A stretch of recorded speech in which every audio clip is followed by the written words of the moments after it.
প্রতিদিন ভাবতে হবে যে দাদা চলে গেল, বাবা চলে গেল, আমিও ওই একই পথের যাত্রী। দ্য ডেস্টিনেশন ইজ সেম, গন্তব্য এক, কেউ আগে কেউ পরে। এটাই ওয়াজ, এটাই দামি ওয়াজ। এটা মনে রাখলেই মানুষ আর চুরি করতে পারে না, মিথ্যা বলতে পারে না, ইফটিজিং করতে পারে না, পরকিয়া করতে পারে না, মতের বিরুদ্ধে গেলে তারে রামদা দিয়ে কোপাইতে পারে না। চিল্লা এখন ঠিক কিনা? এটাই হচ্ছে ইসলাম। আখিরাতের স্মরণ, যিকরাদ্দার, চলে যেতে হবে। ছোট্ট আছি, বড় হব। এই যে দাড়ি পাকা মুরব্বীরা যারা আছেন, ওনার মায়ের পেট থেকে তো এরকম সাদা দাড়ি নিয়ে বেরিয়েছিল না? ছোট্ট বাচ্চা হয়ে এসেছিল, ওনারা ওয়া ওয়া করে কেঁদেছে। শৈশব, কৈশোর, যৌবন, প্রৌঢ়ত্ব, বার্ধক্য, বয়সের ভার, চুল আর দাড়ির শুভ্রতা। আগে ছিল সিঙ্গেল, হয়েছে ডবল, এরপর হয়েছে মেয়ের বাপ, এরপরে শ্বশুর, এরপরে নানা। This is the circle of life. এটাই সার্কেল, রাউন্ড, এভাবে ঘুরে আবার চলে যেতে হবে। এই চিন্তাটা যদি মাথায় থাকে, ওই লোক টেন্ডারবাজি করতে পারে, চাঁদাবাজি, ইফটিজিং, মিথ্যা বলতে পারে, যৌতুক খেতে পারে। এজন্য সব সময় give yourself the reminder of আখিরাহ। আখিরাতের রিমাইন্ডার নিজেরই নিজে দেন। অন্যায় হয়ে গেলে, ভুল হয়ে গেলে রিমাইন্ডার দেন যে থাকতে আসি নাই, চলে যাব। কেউ থাকতে পারে নাই, নবীরাও পারে নাই। যেই মালাকুল মাউত রুহু কবজ করে, ওই ফেরেশতা থাকতে পারছে? চলে গেছে। আমাদেরকে চলে যেতে হবে। সমাধান চাও যদি জীবনে মরণে, ফিরে যাও খুঁজে নাও, চোখ রাখো কোরআনে। পড়েন সবাই, সমাধান ফিরে যাও খুঁজে নাও, চোখ রাখো কোরআনে। If you want the solution this দুনিয়া এন্ড আখিরা, go back, have a look to the holy কোরআনে। ঠিক কি না? Go back, sit down and have a look to the Quran. বসো, ঠান্ডা মাথায় দেখো কোরআনে কি বলেছে আল্লাহ। বিশ্বনবী সাল্লাল্লাহু আলাইহি ওয়াসাল্লাম মসজিদে নববীতে সালাতের ইমামতি করছেন। আল্লাহু আকবার বলে নামাজ শুরু করলেন। রুকুতে গেলেন, রুকু থেকে দাঁড়িয়ে পড়লেন সামি আল্লাহু লিমান হামিদা। ফিসফিস আওয়াজে পেছনে থাকা সাহাবারা পড়লেন রব্বানা ওয়ালাকাল হামদ। এক সাহাবী অতিরিক্ত বাড়িয়ে পড়লেন হামদান কাসীরান তাইয়িবান মুবারাকান ফীহি। পারেন না সবাই? পড়েন, হামদান কাসীরান তাইয়িবান মুবারাকান ফী। আবার আওয়াজ করে পড়েন, হামদান কাসীরান তাইয়িবান মুবারাকান ফীহি। বিশ্বনবী সালাত শেষ করলেন, সালাম ফিরালেন, মুসল্লিদের দিকে মুখ ফিরিয়ে বললেন সামি আল্লাহু লিমান হামিদা বলে যখন আমি দাঁড়িয়েছি, তোমরা ফিসফিস করে পড়েছো রব্বানা ওয়ালাকাল হামদ। কে যেন পড়েছো হামদান কাসীরান তাইয়িবান মুবারাকান ফী? কে পড়েছো? আমি তো এটা কখনো শিখাই নাই, কোত্থেকে পেলে? কেন পড়েছো? দাঁড়াও। কেউ দাঁড়ায় না, ডানে বায়ে সামনে পেছনে কেউ দাঁড়ায় না, সবাই ভয় পেয়ে গেছে যে কি যেন কি হয়। বিশ্বনবী অভয় দিলেন, বললেন যে আমি কিছু বলবো না, দাঁড়াও। বিশ্বনবী অভয় দেওয়ার পর এক সাহাবী হাত তুলে দাঁড়িয়ে বললেন, ইয়া রাসূলুল্লাহ, আমি পড়েছি। বিশ্বনবী বললেন, কেন পড়েছো? আমি তো এটা শিখাই নাই। সাহাবী বললেন, ইয়া রাসূলুল্লাহ, আল্লাহর প্রশংসা আমার কম কম করলে অন্তর জুড়ায় না, আমার করতে মনে চাই বেশি বেশি। এজন্য আমি নিজ থেকে এটা বানিয়ে বাড়িয়ে মিলিয়ে পড়ে দিয়েছি, হামদান কাসীরান তাইয়িবান মুবারাকান ফী। বিশ্বনবী বললেন, ভয় নাই, চিন্তা নাই, টেনশনের কোনো কারণ নাই, কারণ আমি সালাতে থাকা অবস্থায় দেখেছি তোমার এই অতিরিক্ত 4টা তাসবির সওয়াবটা, 4টা তাসবির সওয়াবটা বিদউ ওয়া 30 মালাইকা, 30-এরও বেশি ফেরেশতা কে কার আগে এই সওয়াবটা আল্লাহর আরশে পৌঁছে দিবে এ নিয়ে আকাশে প্রতিযোগিতা চলছিল। এজন্য আল্লাহর প্রশংসা বেশি বেশি করার দরকার আছে না নাই? বিশ্বনবী সব সময় আল্লাহর প্রশংসা করতেন আর দোয়া করতেন, আল্লাহ আমি যেন বেশি বেশি আপনার প্রশংসা করতে পারি, আমি যেন আপনার শুকরগুজার বান্দা হতে পারি। আল্লাহুম্মা জাআলনি সাবুরা ওয়া জাআলনি শাকুরা ওয়া জাআলনি ফি আইনি সগীরা ওয়া ফি আ'য়ুনিন নাসি কাবীরা। এর মানে হচ্ছে, আল্লাহ আপনি আমারে ধৈর্যশীল বানান, আপনি আমাকে শুকরগুজার বানান, আমার চোখে আপনি আমারে ছোট বানান, গোটা বিশ্বের মানুষের চোখে আপনি আমারে বড় বানান। পড়েন আমিন। নিজের চোখে নিজেকে কি করবেন? ছোট, তাহলে মানুষের চোখে বড় বানায় দিবে কে? আর নিজেই যদি বলেন আমি বড়, ফেরাউনের মতো, আনা রব্বুকুমুল আ'লা, আমি তোদের বড় খোদা, আল্লাহ কয় তুই হইলি হুদা, ঠিক কিনা? বড় হইতে পারে নাই, নীল নদের পানিতে সুবাই সুবাই আল্লাহ মারছে, চিল্লায় বলেন ঠিক কিনা? পৃথিবীতে কেউ তো স্থায়ী হয় না, হোক না সে ফেরাউন কিবা নমরুদ, কেউ ভাবে চিরদিন রয় না, কেউ ভাবে চিরকাল রয় না, পৃথিবীতে কেউ তো স্থায়ী হয় না, হোক না সে ফেরাউন কিবা নমরুদ, কেউ ভাবে চিরদিন রয় না, কেউ ভাবে চিরকাল রয় না, চিল্লায় বলেন ঠিক কিনা? চিরকাল কেউ থাকবে না, কারণ আল্লাহ ছাড় দেয়, তিনি ছেড়ে দেন না। মনে রাখবেন, আল্লাহ কি দেয় আর কি দেয় না। ফেরাউনরে কি দিছিল? ছাড় দিছে, ছাইরা দিছে। নমরুদরে কি দিছে? ছাড় দিছে, ছাইরা দিছে। এখনো দেখা যায় আল্লাহ অনেককে ছাড় দেয়, ঢিল দেয়, সুযোগ দেয়, কিন্তু আল্লাহ ছেড়ে দিবেন না। চিৎকার করে বলেন ঠিক কিনা? এজন্য সবসময় প্রশংসা করব কার? খাওয়ার সময় প্রশংসা কার? ঘুমানোর সময়, জিকির করার সময়, ঘুষ খাওয়ার সময়। ঘুষ খাওয়া যাবে? রাশি ওয়াল মুরতাশি কিলাহুমা ফিন্নার। ঘুষ যে দেয়, ঘুষ যে নেয়, উভয়ই জাহান্নামী। আল্লাহ ঘুষ থেকে আমাদেরকে বাঁচাও। বাংলাদেশে ঘুষ আছে না নাই? সরকারি অফিসগুলোতে শুধু নাই, বেশি। আল্লাহ ঘুষ থেকে হেফাজত করো, যৌতুক থেকে হেফাজত করো, পর্নোগ্রাফি থেকে হেফাজত করো, হিন্দি সিনেমা থেকে হেফাজত করো, মারামারি কাটাকাটি থেকে তুমি আমাদেরকে হেফাজত করো। গোটা বাংলার জমিনে ঐক্য প্রতিষ্ঠা করার তৌফিক দাও। মদিনার সমাজ যেন আমাদের দেশে প্রতিষ্ঠিত হয়, আল্লাহ তুমি তৌফিক দাও। চিল্লায় পড়েন আমিন। এজন্য বিপদে আপদে মুমিন সব সময় প্রশংসা করে কার? আল্লাহর প্রশংসা করে শেষ করা যায়? যাবে? ওয়া ইন তাউদ্দু নি'মাতাল্লাহি লা তুহসুহা। আমার নেয়ামত যদি গুনতে শুরু করে দাও, গুনে শেষ করা যাবে না। আর নেয়ামতের প্রশংসা যদি করো, আমি নেয়ামত আরো বাড়িয়ে দেব। আর যদি প্রশংসা না করো, তাহলে জেনে রাখো আমার শাস্তি বড় কড়া। আমি সব সময় ধরি না, ধরলে সারি না। এজন্য সবসময় প্রশংসা করতে হবে কার? বিপদে আপদে, সুখে দুঃখে আল্লাহর প্রশংসা। অভিযোগ কমিয়ে দেন, দেখবেন সুখে থাকবেন। এইটা নাই, ওইটা নাই, এইটা পাই নাই, ওইটা পাই নাই, জীবনে এইটা হই নাই রে, ওইটা পাইলাম না রে, এরকম অভিযোগ করে দেদারসে অনেক। এরকম লোক আছে না নাই? এরা অসুখী, এরা অসফল। সফল ব্যক্তিদের একটা গুণাবলী হচ্ছে এরা কমপ্লেইন করে কম, কমপ্লেইন করে কম, তারা শুকরিয়া করে বেশি। দে আর ভেরি গ্রেটফুল। তারা শুকরিয়া করে বেশি। এটা পাই নাই, ওইটা পাই নাই, এগুলো বলবেন না। কারণ আপনি যেটা পাইয়া খুশি না, অনেকে এইটা পাওয়ার জন্য সংগ্রাম করে যাচ্ছে। আপনি এখন যেই জায়গাটাতে আছেন, এই জায়গাটাতে পৌঁছা অনেকের স্বপ্ন। আপনি এটা পেয়ে খুশি না, কিন্তু আপনার জায়গায় পৌঁছার জন্য অনেকে স্ট্রাগল করে যাচ্ছে, সংগ্রাম করে যাচ্ছে। আপনি যেই পজিশনে আছেন, শুধু এই পজিশনে আসাটাই অনেকের স্বপ্ন। তো শুকরিয়া করবেন না কেন? এজন্য সব সময় আমাদের বেশি বেশি শুকরিয়া করতে হবে কার?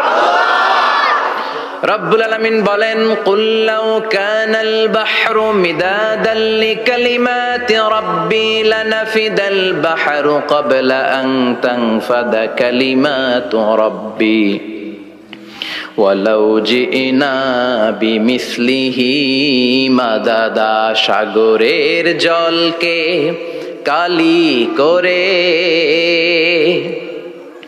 গাছের পাতাকে খাতা করে, তোমার মহিমা লেখা শেষ হবে না, যদিও লিখি প্রভু জীবন ভরে। সাগরের জলকে কালি করে, গাছের পাতাকে খাতা করে, তোমার মহিমা লেখা শেষ হবে না, যদিও লিখি প্রভু জীবন ভরে। সাগরের জলকে কালি করে। চিল্লায় বলেন ঠিক কিনা? সব সাগর মহাসাগরের জল যদি কালি হয়ে যায়, কি উপমা দিলেন আল্লাহ। সব সাগরের পানি যদি কালি হয়ে যায়, সব গাছের পাতাও যদি খাতা হয়ে যায়, আর সাগরের জল নামক কালি দিয়ে গাছের পাতা নামক খাতার উপরে যদি আমি আল্লাহর প্রশংসা তোমরা লিখতে শুরু করে দাও, সাগরের জল শেষ হয়ে যাবে, গাছের সব পাতাগুলো ফুরিয়ে যাবে, আমি আল্লাহর প্রশংসা করে শেষ করা যাবে না। সুবহানাল্লাহ বাড়িতে যায় বলবেন। সাগরের জল চারটেখানে কথা। কয়টা সাগর দেখছেন আপনি? কয়টা সাগর ঘুরছেন? প্রশান্ত মহাসাগর দেখছেন আপনি? আটলান্টিক মহাসাগর দেখেছি আমরা?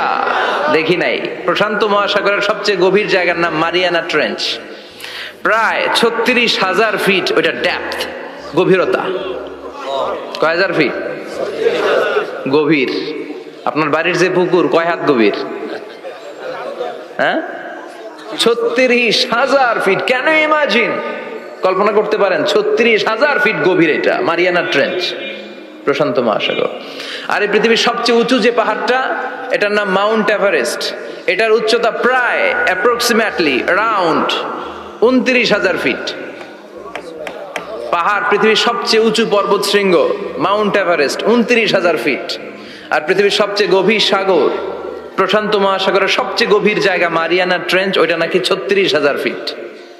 তাহলে ওই পাহাড়কে তুলে ধরে এনে প্রশান্ত মহাসাগরের সবচেয়ে গভীর জায়গা মারিয়ানা ট্রেঞ্চের উপর যদি ছেড়ে দেয়া হয়, পুরো পাহাড় ডুবে যাবে।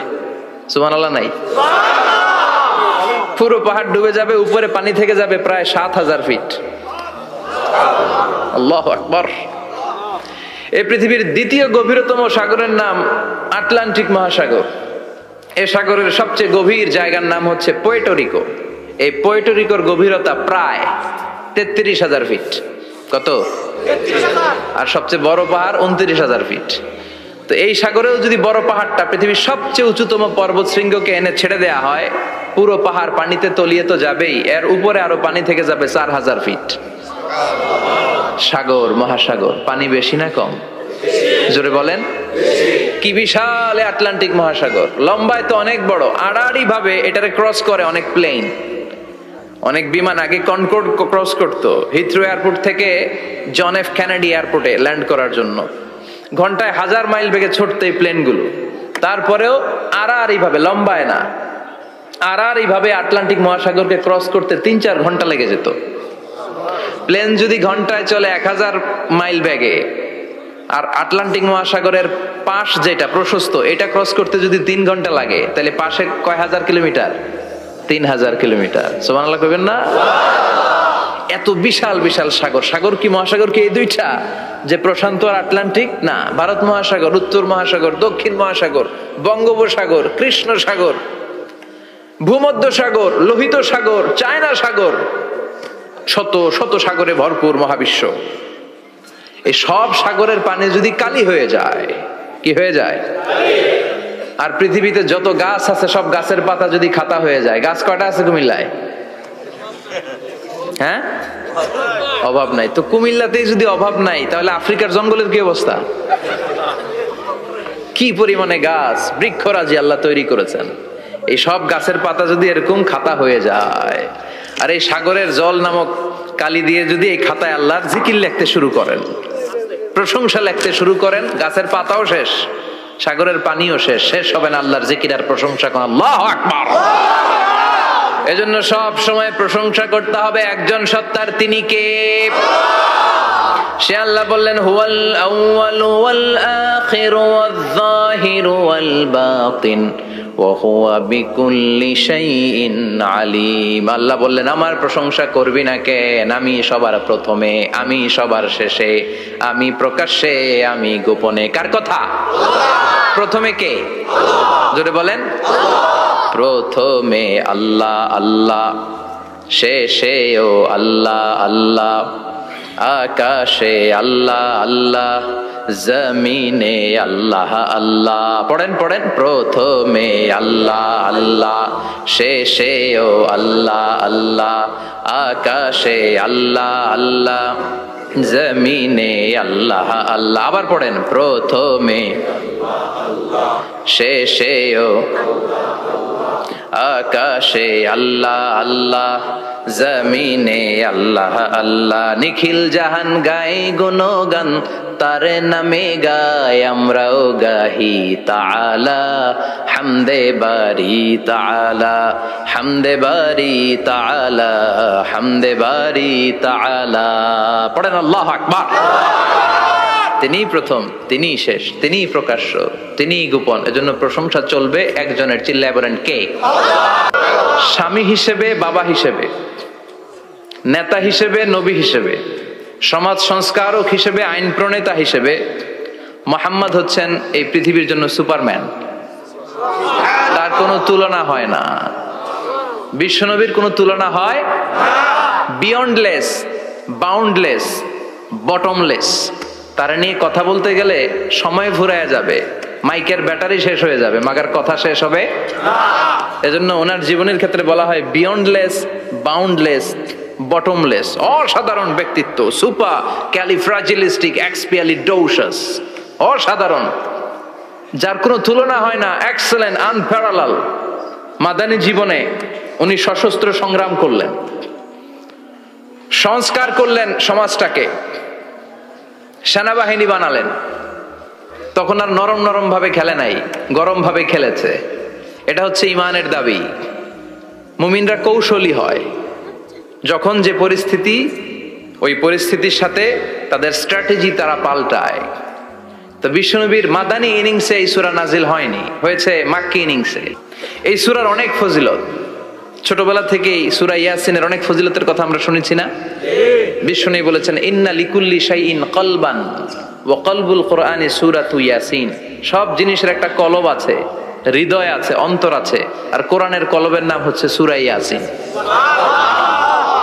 বিশ্বনবী বললেন ইন্না লিকুল্লি শাইইন কলবান, সব জিনিসের একটা কলব আছে। ওয়া ইন্না কলবাল কুরআনি সূরাতু ইয়াসিন, আর কোরআনের কলবের নাম হলো সূরাতু ইয়াসিন। মান ক্বারাআ সূরাতা ইয়াসিন মাররা ওয়াহিদা, একবার সূরাতু ইয়াসিন তেলাওয়াত করলে 10 পারা কোরআন খতমের সওয়াব হয়ে যায়।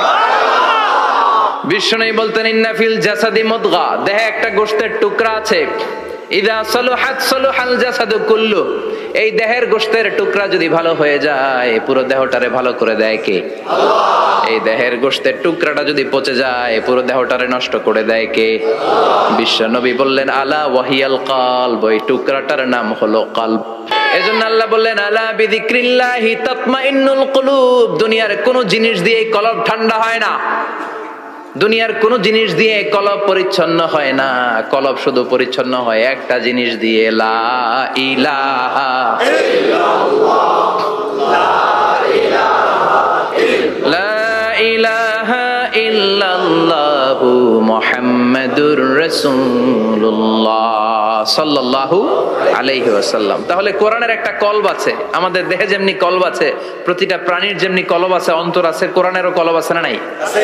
কোরআনের কলবের নাম চিল্লায় বলেন, কোরআনের কলবের নাম। আবার বিশ্বনবী বলতেন ইকরাউ আলা মাউতাকুম সূরাতা ইয়াসিন, তোমাদের মুমূর্ষ ব্যক্তিদের সামনে বসে সূরাতু ইয়াসিন তেলাওয়াত করো। রূহ চলে যাবে, মৃত্যুর একেবারে দ্বার প্রান্তে দাঁড়িয়ে এই মুহূর্তে তার পাশে বসে পড়তে আরম্ভ করেন ইয়াসিন ওয়াল কুরআনিল হাকীম ইন্নাকা লামিনাল মুরসালিনা আলা সিরাতিম মুস্তাকিম। ওই ব্যক্তির ঈমানের মৃত্যু দান করে দিবে কে? আল্লাহ। মৃত্যুর কষ্ট হালকা করে দিবে কে? আল্লাহ। আবার বিশ্বনবী বলতেন রাত্রিবেলা যে ব্যক্তি একবার সূরাতু ইয়াসিন তেলাওয়াত করে ঘুমাতে যায়, সকালবেলা নিষ্পাপ অবস্থায় তারে ঘুম থেকে জাগাবে কে? আল্লাহ।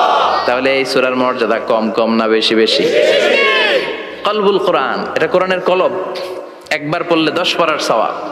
আবার মুমূর্ষ ব্যক্তির সামনে বসে সূরা ইয়াসিন তেলাওয়াত করতে বলা হয়েছে, তাহলে মৃত্যুর কষ্টরে হালকা করে দেয় কে? আল্লাহ। আবার রাত্রিবেলা সূরা ইয়াসিন তেলাওয়াত করলে সকালবেলায় নিষ্পাপ বানায় দেয় কে? আল্লাহ। মনে থাকবে? কোরআনের কলবের নাম কি? ভুলে যাবেন না তো? বেশি বেশি তেলাওয়াত করতে রাজি আছেন? সকাল সন্ধ্যা তেলাওয়াত করবেন তো? সূরা ইয়াসিন ছাড়াও এই সূরার অনেকগুলো নাম তাফসীর গ্রন্থে পাওয়া যায়। এই সূরার একটা নাম হচ্ছে সূরাতুল কাদিয়া। সূরাতুল তাকদি হাজাতা কারিহা, যে এই সূরা তেলাওয়াত করে ওই তেলাওয়াতকারীর যে হাজত আছে, প্রয়োজন আছে, এই সূরার বরকতে আল্লাহ তার প্রয়োজন পূরণ করে দেয়। আমাদের জীবনে প্রয়োজন আছে না নাই? কার কাছে চাইবো? বিপদে পড়লে কারে বলবো? আমরা বিপদে পড়লে প্রথমে শেয়ার দেই ফেসবুকে। কোথায় শেয়ার? আগে শেয়ার দিব কার কাছে? মনে থাকবে? বিপদে পড়লে ফেসবুকে শেয়ার দিব না, বন্ধুরে শেয়ার করব না, বউয়ের কাছেও পরে শেয়ার করব, আগে শেয়ার করব কার কাছে? মনে থাকবে?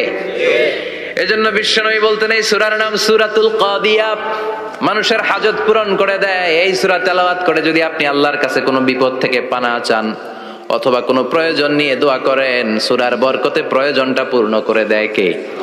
কেউ যেটা পারে না পারে কে? কেউ যেটা দেয় না দেয় কে?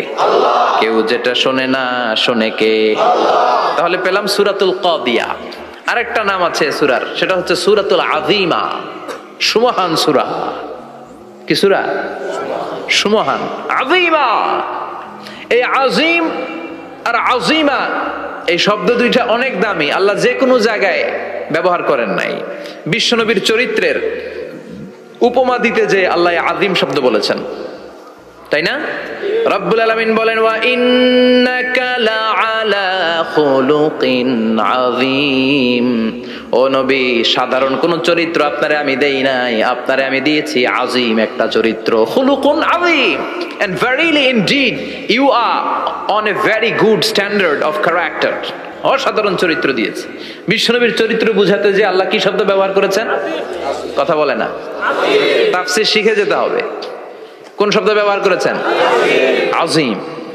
আবার আল্লাহ নিজের পরিচয় দিতে যে আযীম বলেছেন, ওয়ালা ইয়াউদুহু হিফযুহুমা ওয়া হুয়াল আলিয়্যুল আযীম। সুবহানাল্লাহ। আকাশ জমিনের নিয়ন্ত্রণ করতে যে আল্লাহ কখনো ক্লান্ত হয় নাকি? কারণ তিনি হচ্ছেন আল আলিয়্যুল আযীম। আল্লাহু আকবার। তার মানে নবীর চরিত্রের ক্ষেত্রে আযীম, আল্লাহর নিজের সত্তার ক্ষেত্রে আল্লাহ বললেন আযীম। আবার বললেন কিয়ামতের দিন গোটা পৃথিবীটারে আমি নাড়িয়ে দেব, গোটা পৃথিবীতে একটা আমি ভূমিকম্প দিব। এই কথাও কোরআনে আছে না নাই? ইযা জুলজিলাতিল আরদু জিলজালাহা আল কারিয়াতু মাল কারিয়া। পুরো পৃথিবী কাঁপিয়ে দিব। এই কাঁপাকাঁপিটা ওই দিনের ভূমিকম্পটা কি অন্যান্য সময়ের ভূমিকম্পের মতো হবে? এই ভূমিকম্পকে আল্লাহ বলেছেন আযীম। ইন্না জালজালাতাস সাআতি লা শাইউন আযীম। সেদিনের ভূমিকম্প সাধারণ কোনো আর্থকোয়েক নয়, সাধারণ ভাইব্রেশন না, এটা আযীম। আবার আল্লাহ কোরআনকেও আযীম বলেছেন, ওয়ালাকাদ আতাইনাকা সাবআম মিনাল মাসানি ওয়াল কুরআনাল আযীম। ও নবী, আমি আপনারে নিত্য পাঠনীয় সপ্তবাক্য সূরাতুল ফাতিহা দিয়েছি, সাথে সাথে কোরআনে আযীম দান করেছি। সুবহানাল্লাহ। তার মানে কোরআনের ক্ষেত্রে আযীম, কিয়ামতের ভূমিকম্প এটা আযীম, আল্লাহ নিজেও আযীম, বিশ্বনবীর চরিত্র আযীম। আবার এই সূরাটাও যেহেতু দামি, এজন্য এই সূরার নাম সূরাতুল আযীমা, সূরাতুল সুমহান সূরা। এটা যেন তেন সূরা নয়, এটা তো কোরআনের কলব। কলব ছাড়া মানুষ বাঁচে? হার্ট ফাউন্ডেশনে যেয়ে দেখবেন মানুষের কি অবস্থা। হৃদরোগ, হৃদয় যার নষ্ট, তার যে কত কষ্ট। এই যে কি পরানো লাগে এখন? রিং পরায়, এনজিওগ্রাম, এনজিওপ্লাস্টি করে আর্টারি ব্লক করে ফেলে। চর্বি, এত চর্বি আমরা খাই, এত গরুর গোশত আমরা খাই। মনে রাখবেন, যেই প্রাণীর পা বেশি ওইটার ভিতরে কোলেস্টেরল বেশি। মাছের কয় পা? হ্যাঁ, নাই, এখানে নাই, মাছের পাটা নাই, কোলেস্টেরল নাই। মুরগির কয় পা?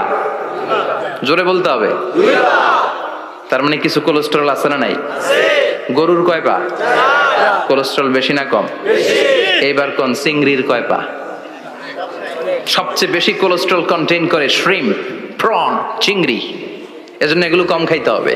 তবে 40-এর আগে যারা আছেন ধুমায়া খান, 40-এর পরে এই যে মাটন, ল্যাম্প, ছাগলের গোশ, খাসির গোশ, চিংড়ি, এগুলো আপনার ডায়েট থেকে বাদ দিয়ে দিতে হবে। বুঝতে পেরেছেন? এজন্য এই সূরাটা যেন তেন সূরা নয়, এটা তো কোরআনের কলিজা, হার্ট, হৃদয়। এজন্য সূরাটা সূরাতুল আযীমা। সুবহানাল্লাহ পড়েন। তার মানে 1 নম্বরে পেলাম সূরাতুল কাদিয়া, 2 নম্বরে পেলাম সূরাতুল আযীমা, 3 নম্বরে সূরার আরেক নাম হলো সূরাতুল মুইম্মা। সূরাতুল মুইম্মা। মুইম্মার দুই অর্থ। এক অর্থ হচ্ছে এটার বরকতটা আম, সবার জন্য, যেই পড়ে সেই বরকত পায়, এজন্য মুইম্মা। আবার মুইম্মার আরেক অর্থ হচ্ছে যেই সূরা শত্রুকে অন্ধ করে দেয়। কি করে দেয়? এই সূরার প্রথম 9টা আয়াত যদি বিপদে পড়ে, শত্রুর কবলে পড়ে আপনি তেলাওয়াত করেন, শত্রুর চোখটারে অন্ধ করে দিবে কে? আল্লাহ। বিশ্বনবী মক্কা থেকে যখন মদিনায় যায়, হিজরতের সময় বিশ্বনবী সূরাতুল ইয়াসিনের প্রথম 9টা আয়াত তেলাওয়াত করলেন। তেলাওয়াত করে আল্লাহর নাম নিয়ে ঘর থেকে বের হলেন। আশেপাশে কাফেররা ঘুরে কিন্তু বিশ্বনবীরে দেখে না। সবাই খেলে এরকম এরকম করে, ডানে বায়ে হাতায় বিশ্বনবীর সামনে দিয়ে যায়, কিন্তু কাফেরদের চোখ অন্ধ করে দিয়েছে কে?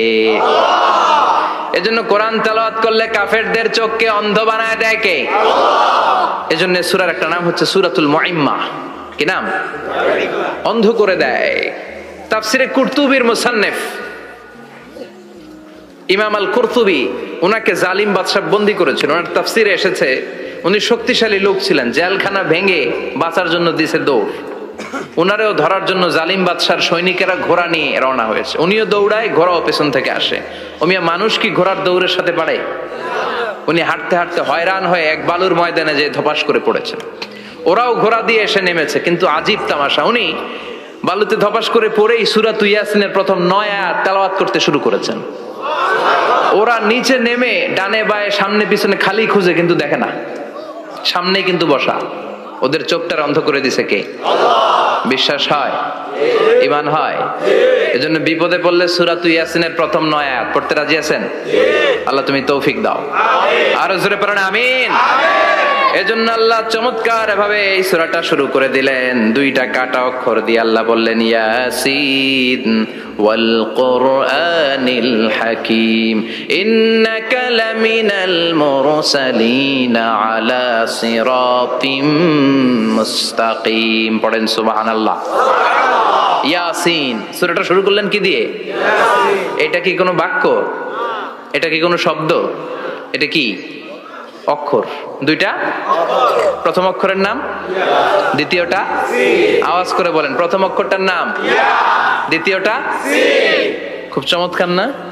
বাক্য দিয়ে এই সূরাটা শুরু করে নাই। যেমন ইদা জুলজিলাতিল আরদু জিলজালাহা, এই সূরার প্রথম আয়াত, এটা একটা বাক্য না?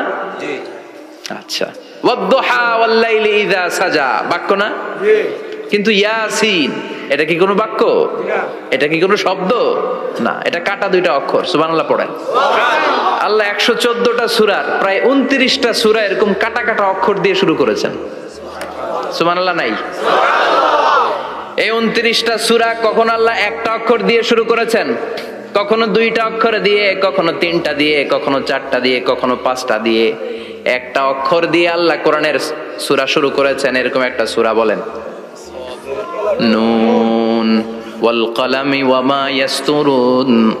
নুন, নুন দিয়ে সূরা শুরু হয়ে গেছে। তারপরে কফ, এক অক্ষর দিয়ে সূরা শুরু হয়ে গেছে। সুবহানাল্লাহ পড়েন। সুবহানাল্লাহ। এবার বলেন 2 অক্ষর দিয়ে সূরা শুরু হয়েছে এরকম সূরা বলেন। আমিন। এত দূরে যান কেন? এটা আছে না নাই? ইয়াসিন। সুবহানাল্লাহ পড়েন। ইয়াসিন 2 অক্ষর দিয়ে। তারপরে হামিম। এবার 3 অক্ষর দিয়ে আল্লাহ সূরা শুরু করছেন এরকম, আলিফ লাম মিম তাসিন মিম। আল্লাহু আকবার। আবার 4টা অক্ষর দিয়ে সূরা শুরু হয়েছে এরকম আছে না নাই? হাফেজ সাহেব কোন? আলিফ লাম মিম রা, আলিফ লাম মিম সাদ আছে না নাই? আবার 5টা কাটা অক্ষর দিয়ে সূরা শুরু হয়েছে এরকম সূরাও আছে না নাই? সূরা মারিয়ামের শুরুতে কি আছে? কাফ হা ইয়া আইন সাদ। সুবহানাল্লাহ পড়েন। এরকম প্রায় 29টা সূরা আল্লাহ কাটা কাটা অক্ষর দিয়ে শুরু করেছেন। কোনো বাক্য দিয়ে নয়, কোনো শব্দ দিয়ে নয়। কি দিয়ে? হারফ দিয়ে। হারফ, এই হারফগুলোরে বলে হুরুফ আত-তাহাজ্জি বা হুরুফ আল মুকাত্তাআত, কাটা কাটা অক্ষর। মনে রাখবেন কোরআনের আয়াতগুলো 2 ভাগে বিভক্ত, একটা মুহকাম, একটা মুতাশাবিহ। মুহকাম মানে যেগুলোর অর্থ আমরা জানি, যেগুলোর ব্যাখ্যা আমরা জানি, যেটার ইন্টারপ্রিটেশন, এক্সপ্লেনেশন আমাদের জানা আছে। আর মুতাশাবিহ আমরা অর্থ জানি না। আমরা ব্যাখ্যা জানি না, এটা দিয়ে আসলে কি বুঝাইছে আমরা কেউ জানে না। জানে একজন, চিল্লায় বলেন তিনি কে? আল্লাহ বলেন ওয়া ইন কুনতুম ফি রাইবিম মিম্মা নাযালনা আলা আবদিনা ফাআতু বিসূরাতিন মিন মিসলিহি ওয়াদউ শুহাদাআকুম মিন দুনিল্লাহি ইন কুনতুম সাদিকিন। আল্লাহ বললেন ও জাহেলি যুগের লোকেরা, শোনো শোনো, এত আরবি কবিতা বানাতে পারো, এত গল্প লিখতে পারো, আরবিতে এত নোবেল বানাতে পারো, উপন্যাস বানাতে পারো, আর্টিকেল লিখতে পারো, আমার নবীর উপর যে কোরআন আমি নাজিল করেছি এই কোরআনের ব্যাপারে অন্তরে যদি কোনো সন্দেহ থাকে, বাপের বেটা হলে পারলে কোরআনের মতো একটা সূরা বানিয়ে নিয়ে আসো। পারছে? কিয়ামত পর্যন্ত কেউ পারবে? বিশ্বনবী যেই জামানাতে এসেছিলেন ওই জামানায় আরবি ভাষা সাহিত্যের উৎকর্ষতা সাধিত হয়েছিল। আরবি ভাষার এতটা উৎকর্ষ পৃথিবী কখনো দেখে নাই। কবিতা, গদ্য, পদ্য, গল্প, উপন্যাস, রচনা, প্রবন্ধ, আর্টিকেলের শৈলাপ। এই ভাষা সাহিত্যিকদের চোখে আঙ্গুল দিয়ে আল্লাহ বুঝাতে চাইলেন, এত অর্থ করতে পারো, এত ব্যাখ্যা জানো, এত বড় বড় বুলিয়া ওড়াও, এত কিছু তুমি জানো, তাহলে বলো ইয়াসিন অর্থ কি? সুবহানাল্লাহ কইবেন না? তাইলে বল নুন অর্থ কি, কফ মানে কি, আলিফ লাম রা মানে কি, ফাবুহিতাল্লাযী কাফার। কেউ জানে না, কেউ উত্তর দিতে পারে না। কোন সুবহানাল্লাহ। এটা কোরআনের মুজিজা, এটার অর্থ কেউ জানে না। আর এগুলোর অর্থ নিয়ে খোঁচাখুচি করা ঠিক না। তবে মুফাসসিরিনে ইকরাম এগুলোর কিছু অর্থ সম্ভাব্য বলার চেষ্টা করেছেন। যেমন ইয়াসিনের অর্থ ইবনে আব্বাস বলেছেন এর অর্থ হতে পারে ইয়া ইনসান, হে মানুষ। সুবহানাল্লাহ পড়েন। কেউ কেউ বলেছে এটার অর্থ হতে পারে ইয়া সাইয়্যিদ আল মুরসালিন। কেউ কেউ বলেছেন ইয়াসিন হতে পারে ইসমুল্লাহ, আল্লাহর নাম। কেউ বলেছেন এটা হতে পারে ইসমুন লিন নবী, বিশ্ব নবীর নাম। আবার কেউ কেউ বলেছেন ইয়াসিন হতে পারে এই কোরআনে কারিমের একটা নাম। কোন সুবহানাল্লাহ। এই সম্ভাব্য সব কথাগুলো বলে পৃথিবীর সব মুফাসসিররা বলতে বাধ্য হয়েছেন আল্লাহু আ'লামু বিমুরাদিহি বিহি। এটার দ্বারা আসল অর্থ যে কি এটা আমরা কেউ জানি না। জানে কে? আল্লাহ। চিৎকার করে বলতে হবে, জানে কে? তাহলে ইয়াসিন মানে আমরা জানি না। ইয়াসিনের অর্থ আমরা ছেড়ে দেব কার উপর? আল্লাহ। এরপর আল্লাহ বললেন ওয়াল কুরআনিল হাকীম, প্রজ্ঞাময় বিজ্ঞানময় কোরআনের শপথ। ওয়াল কুরআনিল হাকীম, বিজ্ঞানময় প্রজ্ঞাময় কোরআনের শপথ বা কসম। ওয়াল কুরআনিল হাকীম, যে ওয়া, এই ওয়াটারে আরবিতে বলে ওয়া আল কাসামিয়া। কি বলে? ওয়া আল কাসামিয়া। কসম কাটার জন্য আল্লাহ এই ওয়া ব্যবহার করেছেন। যত জায়গায় কোরআনে আল্লাহ কসম কেটেছেন ওই কসমের শব্দটার আগে ওয়া আছে না নাই? আছে। ও মিয়া, কোরআনে আল্লাহ সময়ের শপথ করেছেন, কসম কেটেছেন, যুগের কসম কেটেছেন। যুগের সময়ের আরবি হলো আল আসর। এই আসরের আগে ওয়া আছে না নাই? আছে। কি বলছে আল্লাহ? ওয়াল আসর, ওয়াল আসর। আবার তিন ফলের কসম আল্লাহ কোরআনে কেটেছেন। কি বলেছেন? ওয়াত্তিন, মানে তিনের কসম। জাইতুনের কসম কেটেছেন, বলেছেন ওয়াজ জাইতুন। তুর পাহাড়ের কসম কেটেছেন, বলেছেন ওয়াতুরে সিনিন। যত জায়গায় কসম তত জায়গায় ওয়াও আছে না নাই? পাহাড়ের নামে কসম কেটেছেন, আল্লাহ বলেছেন ওয়াতুর। সূর্যের নামে কসম কেটেছেন, আল্লাহ বলেছেন ওয়াশ-শামসি ওয়া দুহাহা। সুবহানাল্লাহ কইবেন না? ফজরের নামে কসম কেটেছেন, কি বলেছেন? ওয়াল ফাজর। জিলহজ মাসের প্রথম 10 রাতের কসম কেটেছেন, কি বলেছেন? ওয়া লায়ালিন আশর। জোর আর বেজরের কসম কেটেছেন, আল্লাহ বলেছেন ওয়াশ-শাফঈ ওয়াল ওয়াতর। সূরা ইয়াসিনে কাটা কাটা দুইটা অক্ষরের পরে রব্বুল আলামিন কোরআনের কসম কেটেছেন। এজন্য আল্লাহ বলেছেন ইয়াসিন ওয়াল কুরআনিল হাকীম। ইয়াসিন ওয়াল কুরআনিল হাকীম, প্রজ্ঞাময় বিজ্ঞানময় কোরআনের শপথ। কোরআনের মধ্যে বিজ্ঞান আছে না নাই? বেশি না কম? বিশ্বাস হয় না? নাস্তিকদের কথা বিশ্বাস হয়? নাস্তিকরা বলে কোরআনের মধ্যে বিজ্ঞান নাই, কোরআনের মধ্যে সায়েন্স নাই, কোরআনের ভেতরে টেকনোলজি নাই। কিন্তু কোরআন বলে এমন কিছু নাই, মানুষের প্রয়োজনীয় এমন কিছু নাই যেটা আমার ভিতরে নাই। আল্লাহু আকবার। আল্লাহ বললেন মা ফাররাতনা ফিল কিতাবি মিন শাই, কিতাবের মধ্যে আমি কিছু বাদ রেখে দেই নাই। ইতিহাসের কথা বলেছি, পাতাল পুরীর কথা বলেছি, ঊর্ধ্ব জগতের কথা বলেছি, মহাকাশের কথা বলেছি, cosmology, astrology, geology, zoology, botany, human anatomy, embryology, সব কিছুর কথা কোরআনের মধ্যে দিয়েছে কে? কোরআনের ভেতরে মানুষের কথা আছে না নাই? কোরআনের মধ্যে গাভীর কথা আছে না নাই? গাভীর কথাও আছে। কই আছে? হ্যাঁ, সূরাতুল গাভীর সূরা। সুবহানাল্লাহ কইবেন না? মানুষের কথা আছে সূরাতুল ইনসান, জিনদের কথা আছে সূরাতুল জিন, মাকড়সার কথা আছে সূরাতুল আনকাবুত, মৌমাছির কথা আছে সূরাতুন নাহাল। মৌমাছির কথা বলেছেন, দুধের কথা বলেছেন, প্রাণীর কথা বলেছেন, খাদ্যের কথা বলেছেন, মানুষের দেহ বৈশিষ্ট্যের কথাও বলেছেন। চিৎকার করে পড়েন আল্লাহু আকবার। আল্লাহ বললেন ওয়া আওহা রাব্বুকা ইলান নাহলি আনিত্তাখিযি মিনাল জিবালি বুয়ুতাও ওয়া মিনাশ শাজারি ওয়া মিম্মা ইয়ারিশুন। সুবহানাল্লাহ পড়েন। ওয়া আওহা রাব্বুকা ইলান নাহল, আল্লাহ মৌমাছির কাছে সিক্রেট মেসেজ পাঠিয়েছেন। সুবহানাল্লাহ পড়েন। ওয়ালা তাবলা গারাইবুহু, কোরআন কোনদিন কারো কাছে পুরাতন মনে হয় না। ফিহি মাসাবিহুল হুদা, কোরআনের মধ্যে আছে হেদায়েতের মশাল। ওয়া মানারুল হিকমা, কোরআন হলো বিজ্ঞানের সুউচ্চ মিনার। লা তুহসা আজাইবুহু, কোরআনের আশ্চর্যান্বিতার শেষ নাই। যতই পড়বেন আপনি আশ্চর্য হয়ে যাবেন, যতই স্টাডি করবেন, যতই অধ্যয়ন করবেন, আপনার চোখকে খুলে দিবে কে? আল্লাহ। ওয়ালা তাবলা গারাইবুহু, কোরআন কখনো পুরাতন হয় না। পুরান হয় নাকি? যার বয়স 50 বছর ধরে নামাজি মানুষ, প্রতি নামাজের প্রত্যেক রাকাতে কোন সূরা পড়া লাগে? তো 50 বছর যদি কেউ নামাজি হয়, তাহলে কত লক্ষবার উনি সূরা ফাতিহা পড়ছে উনি নিজে জানে? তারপরেও কোনোদিন কি মনে হয়েছে সূরা ফাতিহাটা একটু পুরান পুরান লাগে? আজকে কুল হল্লা দিয়ে শুরু করুন, কথা বলেন। পুরান লাগছে কোনোদিন? এত পড়ছে এটা, আজকে আর এটা না, আজকে আর একটা, এরকম মনে হয়? ওয়ালা তাবলা গারাইবুহু, পুরান লাগে না। প্রতিদিন নতুন, প্রতিনিয়তই নতুন, অলওয়েজ নিউ, সব সময় নতুন। এজন্য বিশ্বনবী বললেন লা তুহসা আজাইবুহু, কোরআনের আশ্চর্যান্বিতার শেষ নাই। ওয়ালা তাবলা গারাইবুহু, কোরআন কখনো পুরাতন হয় না। ফিহি মাসাবিহুল হুদা, কোরআনের মধ্যে আছে হেদায়েতের মশাল। ওয়া মানারুল হিকমা, কোরআন হলো বিজ্ঞানের সুউচ্চ মিনার। সুবহানাল্লাহ। আল্লাহ বললেন ওয়া আওহা রাব্বুকা ইলান নাহাল, আমি মৌমাছির কাছে মেসেজ দিলাম, সিক্রেট মেসেজ। আনিত্তাখিযি মিনাল জিবালি বুয়ুতা, তোমরা পাহাড়ের মধ্যে তোমাদের বাড়ি বানাও, মৌচাক বানাও। অমিনা সাজার, গাছের মগ ডালে, বড় বড় ডালে তোমরা বাসা বানাও। ওয়া মিম্মা ইয়ারিশুন, উঁচু উঁচু জায়গায় মৌচাক বানাও, যাতে করে গ্রামের ছোট্ট ছেলেরা ঢিল মারতে না পারে। কোন সুবহানাল্লাহ। মৌমাছির আল্লাহ শিখাই দিছে। নিচু জায়গায় কোনোদিন মৌমাছির বাসা দেখবেন? নিচু জায়গায় সহজে নাগাল পাওয়া যায়, ধরা যায়। কথা কন। ডাল বেয়ে মগ ডালে ওঠা লাগে মধু খাইতে চাইলে। চিল্লায় বলেন ঠিক কিনা? আল্লাহ সিক্রেট মেসেজ দিলেন আর বললেন আনিত্তাখিযি। আলেম যারা আছেন বলেন তো, ইত্তাখিযি এটা কি মুজাক্কারের সিগা না মুয়ান্নাসের সিগা? কথা কইতে হবে। কেউ নাই এটার উত্তর দেওয়ার মতো? মুয়ান্নাস, মাশাআল্লাহ। এটা স্ত্রীবাচক শব্দ। আল্লাহ মৌমাছিকে যে মেসেজ করছে পুরুষ মৌমাছিরে কয় নাই, এটা নারী মৌমাছিরে কইছে। চিল্লা এখন সুবহানাল্লাহ।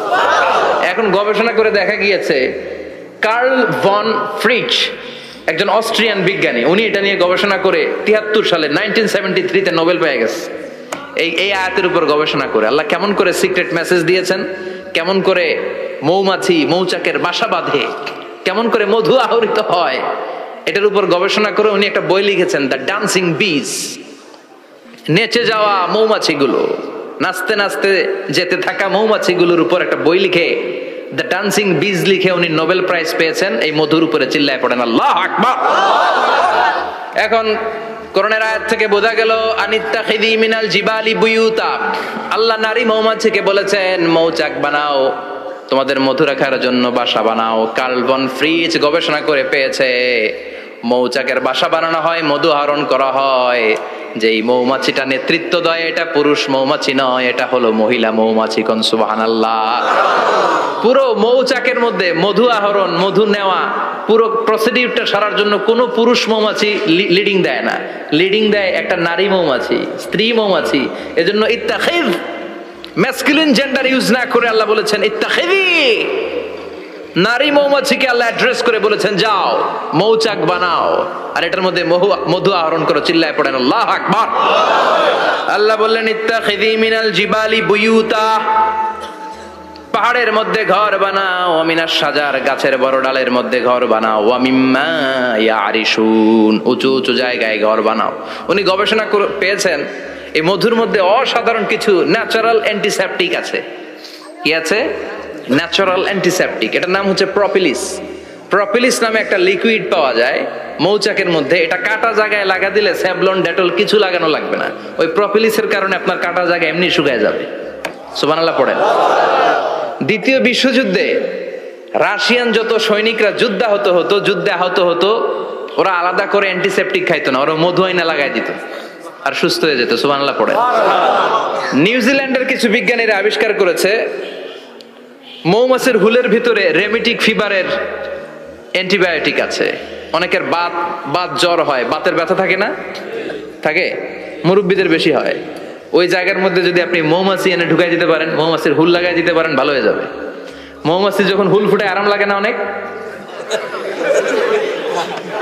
খাইছেন? কামড় খাইছেন? হ্যাঁ, মজা লাগে। তো নিউজিল্যান্ডের এই গবেষকরা এরা আবিষ্কার করেছে যে মৌমাছি যদি হুল ফুটিয়ে দেয় ওইখানে বাতের ব্যথা থাকলে বেদনা থাকলে এটা ভালো হয়ে যাবে। আমি নিজে দেখেছি, বিবিসি একটা ডকুমেন্টারি, ইজিপশিয়ান একজন ফিজিশিয়ান চিকিৎসক, উনি ওনার বাতের ব্যথায় আক্রান্ত যত রুগীরা আছে ওদের গায়ের মধ্যে মৌমাছি এনে এনে নিজে নিজে হুল ফুটায়।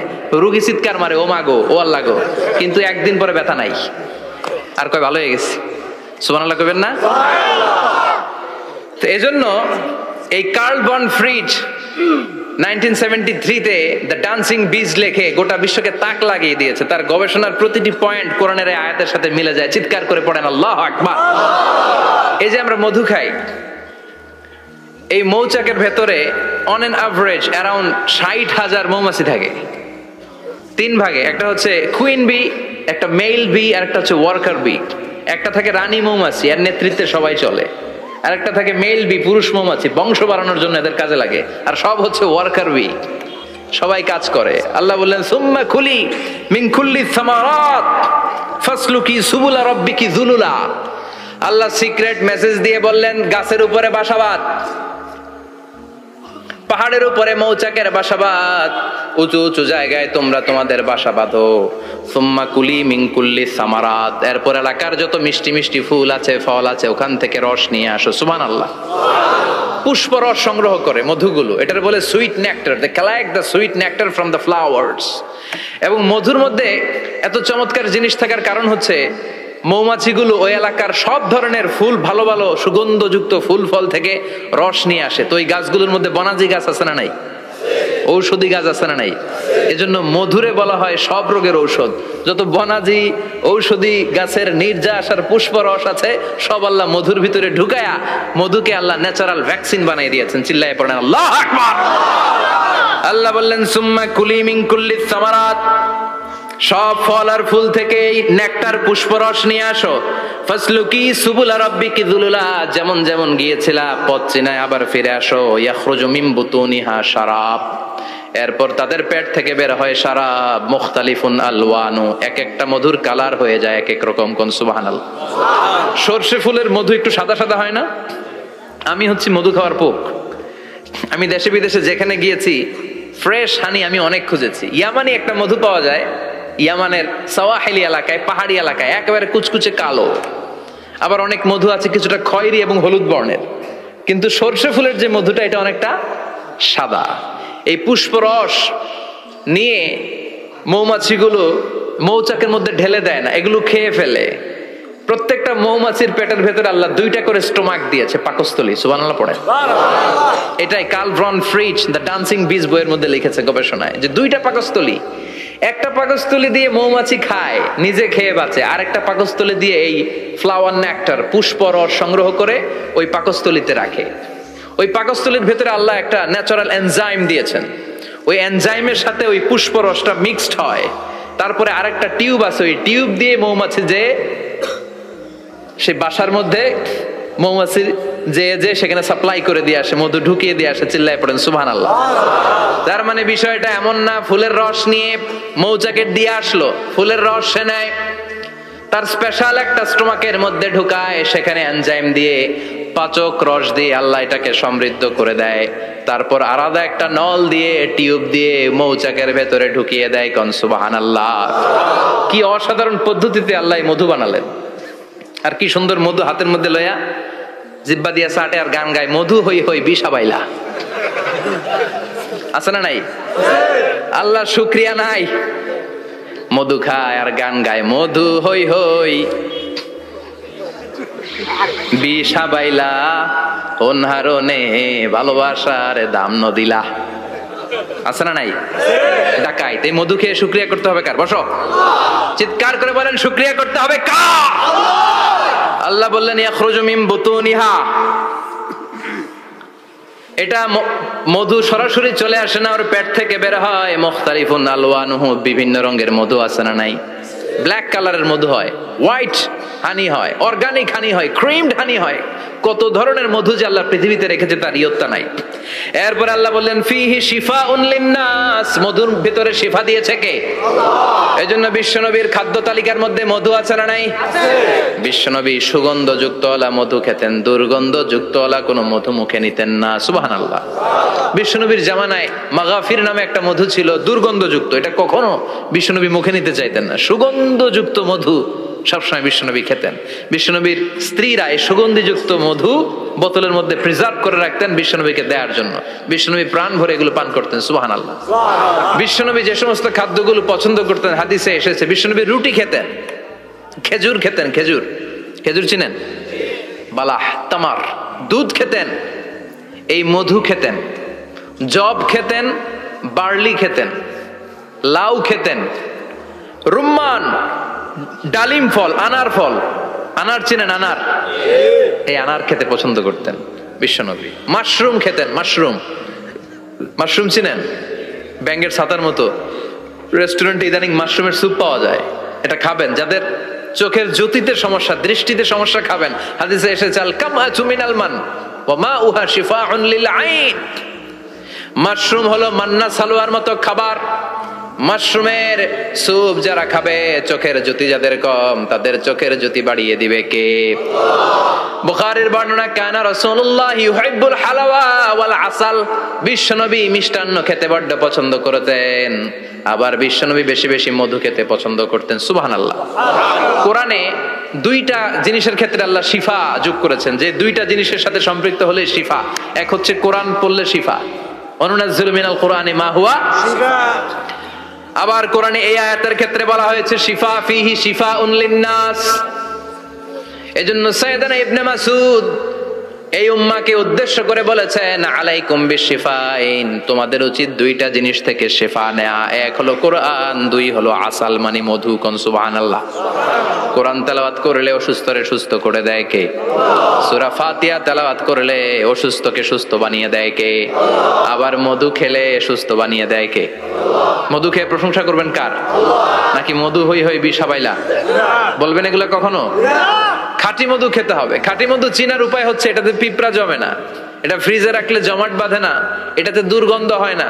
এক গ্লাস পানির মধ্যে এক ড্রপ মধু ছেলে দিলে এটা পানির সাথে না মিশে একেবারে নিচে চলে যায়। খাঁটি মধু খেতে হবে। তাহলে ফিহি শিফাউন লিন্নাস। কত কিছু দিয়ে যে আল্লাহ এটাকে সমৃদ্ধ করেছেন। এটার মধ্যে গ্লুকোজ আছে, এটার মধ্যে সুক্রোজ আছে, ফ্রুকটোজ আছে, প্রোটিন আছে, মিনারেলস আছে, ক্যালসিয়াম আছে, ভিটামিন আছে। খাইলেই শরীর গরম হয়ে যায়। সুবহানাল্লাহ। এজন্য শীতকালে বেশি বেশি খাবেন, জাম্পার লাগবে না। শীতকালে মধু খেয়ে রাত্রে বেলায় বের হবেন, আর মাফলার পেঁচিয়ে বেরোয়া লাগবে না। সুবহানাল্লাহ পড়েন। তার মানে আল্লাহ বললেন ইয়াসিন ওয়াল কোরআনিল হাকিম, প্রজ্ঞাময় বিজ্ঞানময় কোরআনের কসম। কোরআনের ভেতরে বিজ্ঞান আছে না নাই? বিজ্ঞানের কথা এই তো শুরু করলাম, আজকে সারা রাত বিজ্ঞানের কথা বলবো ইনশাআল্লাহ। থাকবেন কতক্ষণ? হ্যাঁ, স্লোগান দেন লিল্লাহি তাকবীর।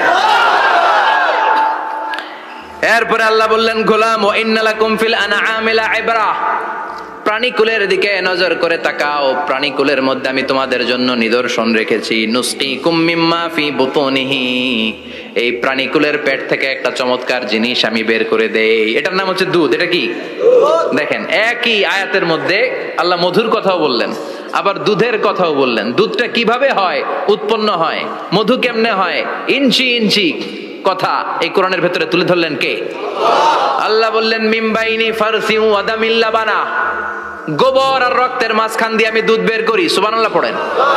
আমরা যাই এই গাভীর ওলান টানা শুরু করি সকালবেলা বিসমিল্লাহ বলে, কিন্তু কেমনে যে এটা আসে ওইদিকে নজর নাই। ডাকাত বিসমিল্লাহ বলে শুরু করে না, দুধ খাই আলহামদুলিল্লাহ পড়ে না, আছে না নাই?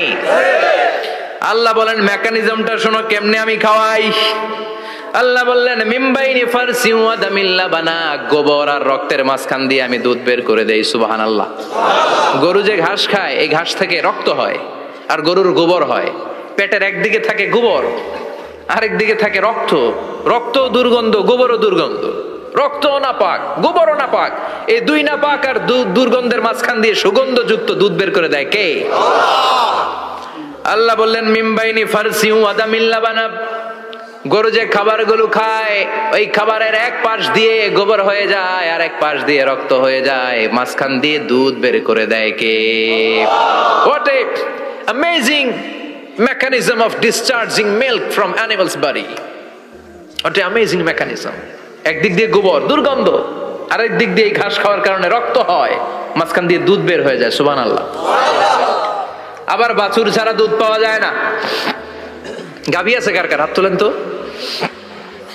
বাছুর ছাড়া দুধ পাওয়া যায়? শুধু গাভী, বাছুর নাই, দুধ আসবে? আবার এই যে বিশাল বড় ওলান, 20 কেজি দুধ দেয় প্রতিদিন, এই ওলান কাটলে দুধ পাওয়া যায়? এক ফোঁটা দুধও ওলানটা কেটে টুকরা টুকরা করলে আপনি পাবেন না। এটা আলাদা মেকানিজম। এটা ভিতর থেকে একটা নির্যাস। বাছুর নিয়ে দুইটা ঢু মারবেন, ওই নির্যাস দিয়ে দুধ বেরোতে থাকবে গোবর আর রক্তের মাঝখান দিয়ে। চিৎকার করে পড়েন আল্লাহু আকবার। এজন্য বিশ্বনবী বলতেন বেশি বেশি দুধ খাও। দুধ হলো সুষম খাদ্য। পৃথিবীতে আবিষ্কৃত যত খাবার আছে, দুধের চাইতে ভালো খাবার আছে নাকি? কথা কন। মানুষ পানি খেয়ে 3-4 দিন বাঁচে জানেন, আর পানির মধ্যে লবণ দিলে 7-8 দিন বাঁচতে পারবেন। আর দুধ পাইলে আজীবন বাঁচবেন আপনি। দুধ খেয়ে যদি হজম করতে পারেন, দুধ খেয়ে হজম করতে পারলে আজীবন বেঁচে যাবেন। সুষম খাদ্য। বিশ্বনবী যে রাতে মেরাজে যাবেন, সিদরাতুল মুনতাহা পার হওয়ার পরে বিশ্বনবীর পরীক্ষা শুরু হলো। বিশ্বনবীকে বুখারীর বর্ণনা 3টা গ্লাস দেয়া হলো। কাদাহ ফিহি লাবান, এক গ্লাসের মধ্যে দুধ ছিল। ওয়া কাদাহ ফিহি আসাল, আর এক গ্লাসের মধ্যে ছিল মধু, আর এক গ্লাসের মধ্যে ছিল মদ। কাদাহুন ফিহি খামার।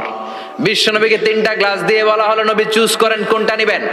এক গ্লাসে মধু, আরেক গ্লাসে দুধ, আরেক গ্লাসের মধ্যে বিশ্বনবীকে দেয়া হলো মদ। বিশ্বনবী বললেন যে এই গ্লাসের ভিতরে দুধ আছে, আমি ওই পেয়ালাটা নিলাম। সাইয়েদনা জিবরাইল বললেন ইয়া রাসূলুল্লাহ আখাস্তাল ফিতরা, আপনি যেমন নিছেন তেমন। সুবহানাল্লাহ কইবেন না? বিশ্বনবী দুধ খেতে পছন্দ করতেন। আর বিশ্বনবী বলতেন আলাইকুম বি আলবানিল বাকার, বেশি বেশি গরুর দুধ খাবা। ফাইন্নাহা তুরাম্মু মিনাল আশজার, কেননা এটা সবুজ লতা পাতা ঘাস পাতার নির্যাস। গরু কি খায়? ঘাস খায় না? এই ঘাসের নির্যাস হচ্ছে দুধ। বিশ্বনবী বলতেন বেশি বেশি দুধ খাবা। ফিহি শিফার মধ্যে শিফা আছে। ফি লাবানিহা শিফা ওয়া লুহুমিহা দা, গরুর দুধে আছে শিফা, গরুর গোশতের মধ্যে আছে রোগ। সুবহানাল্লাহ কোন। কত বড় ফিলোসোফার বিশ্বনবী। বিশ্বনবী বলে গিয়েছেন গরুর দুধ বেশি খাও, কিন্তু গোশ বেশি খাইও না। আর আমরা গরুর গোশ পাইলে কোপায় ফেলাই। সাদা ভাত আর ঝাল গরুর মাংস যদি হয়, ওই যে অনেকের জিহ্বায় পানি চলে আসছে। সুবহানাল্লাহ কইবেন না? বিশ্বনবী বলতেন দুধ খাও, গোশ খাইও কম। গরুর গোশত কম খাবা, গরুর দুধ বেশি খাবা, সুস্থ রাখবে কে? আবার বিশ্বনবী মায়েদেরকে বলেছেন ও মায়েরা, সন্তান হওয়ার পরে 2 বছর দুধ খাওয়াবা। আল্লাহু আকবার। ওয়াল ওয়ালিদাতু ইউরদি'না আওলাদাহুন্না হাওলাইনি কামিলাইনি লিমান আরাদা আন ইউতিম্মার রাদা'a। সন্তান যারা পেয়েছো মায়েরা, বোনেরা, 2 বছর দুধ খাওয়া সন্তানদের সুস্থ রাখবে কে? আল্লাহ। বাচ্চা ডেলিভারির পরপরই আল্লাহ তাআলা মায়ের বুকে একটা দুধ দেয়, এটাকে বলে শাল দুধ। এটা হচ্ছে বাচ্চার জীবনের প্রথম প্রাকৃতিক টিকা। সুবহানাল্লাহ কয় না? এটা বেবির জীবনে ন্যাচারাল প্রাকৃতিক টিকা, প্রতিষেধক আল্লাহ দিয়ে দিয়েছে। আপনার বাচ্চাকে টিকা দিন, স্লোগান আছে না? 5টা 7টা টিকা দেওয়া লাগে। প্রথম টিকাটা আল্লাহ নিজেই ফ্রি দিয়ে দিছে। এটা শাল দুধের ভেতরে পাওয়া যায়। এজন্য বাচ্চাকে শাল দুধ খাওয়াতে হবে, তার ব্রেনের গ্রোথ হবে, সে শক্তিশালী হবে, সে দেশপ্রেমিক হবে, সে আল্লাহওয়ালা হবে। চিল্লা এখন ঠিক কিনা? যে মায়েরা বাচ্চারে দুধ খাওয়ায় ওই বাচ্চারা মায়েরে ভালোবাসে বেশি। আর যেই মা গুলো বাচ্চারে দুধ না খাওয়ায় আর ডানু খাওয়ায়, আর কি কি আছে, হরলিক্স আর সিরালেক, কমপ্লেন, যারা এগুলো খাওয়াবে, ডানু খাওয়াবে, যারা ল্যাকটোজেন খাওয়ায়, যারা বুকের দুধ খাওয়াতে চায় না কোনো কারণ ছাড়া, 2 বছর বাচ্চারে দুধ দিতে চায় না, এই বাচ্চাগুলো বড় হলে ওই মারে বৃদ্ধাশ্রমে দিয়ে আসবে। কথা কন, কথা কন। এজন্য মায়েরা, বোনেরা, সন্তান হলেই তাকে বুকের দুধ দিয়ে আল্লাহর পক্ষ থেকে যে টিকাটা, এই টিকাটা পেটের ভেতরে ঢুকাই দিতে হবে। চিল্লা এখন ঠিক কিনা? এটা হচ্ছে ন্যাচারাল টিকা। এজন্য আল্লাহ বললেন ইয়াসিন ওয়াল কোরআনিল হাকিম।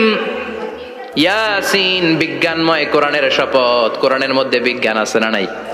অভাব নাই। কয়টা শুনবেন? আল্লাহ কসমোলজির কথা বলেছে, অ্যাস্ট্রোলজি কথা। কসমোলজি হচ্ছে সৃষ্টি তত্ত্ব। কসমোলজি কি? সবাই বলেন কসমোলজি কি? আল্লাহ বললেন আওয়ালাম ইয়ারাল্লাযীনা কাফারু আন্নাস সামাওয়াতি ওয়াল আরদা কানাতা রাতকান ফাফাতাকনাহুমা। কাফেররা কি দেখে না মহাবিশ্বের সব কিছু একসাথে মিলে ঝিলে ছিল, বিশাল এক বিস্ফোরণের মাধ্যমে আমি মহাবিশ্ব তৈরি করেছি। সুবহানাল্লাহ। আদিতে, শুরুতে কিন্তু সব আকাশ, বাতাস, জমিন, চন্দ্র, সূর্য, নক্ষত্র, গ্রহ, নীহারিকা পুঞ্জ, গ্যালাক্সি, ব্ল্যাক হোল সবকিছু মিলেমিশে একসাথে ছিল। এটার ঘনত্ব ছিল খুব বেশি। মহাবিশ্বের সবকিছু ছিল একটা বিন্দু। এটাকে বিজ্ঞানীরা নাম দিয়েছে দ্য সিঙ্গুলারিটি, মহা একত্ব। এরপর একটা প্রচন্ড বিস্ফোরণের মধ্য দিয়ে মহাবিশ্ব সৃষ্টি হয়েছে। এটার ওরা নাম দিয়েছে বিগ ব্যাং থিওরি। কি নাম? স্টিফেন হকিং মারা গেছে না গত বছর নাকি? হ্যাঁ, বছর খানিক আগে মারা গিয়েছে। সবচেয়ে বড় পদার্থবিজ্ঞানী ছিল। সে একটা বই লিখেছে, from the brief history of time, a brief history of time from big bang two black hole. সেখানে সে প্রমাণ করেছে কোরআনের এই আয়াত, কানাতা রাতকান, মহাবিশ্বের সবকিছু একটা বিন্দু ছিল। চাঁদ, সূর্য, গ্রহ, তারা সব কি ছিল? কথা বলেন, সবাই বলেন। একটা মাত্র বিন্দু ছিল। আল্লাহ বলেন, don't the disbeliever observe that the heavens and earth were joined together, then I separated with a gigantic sound, explosion.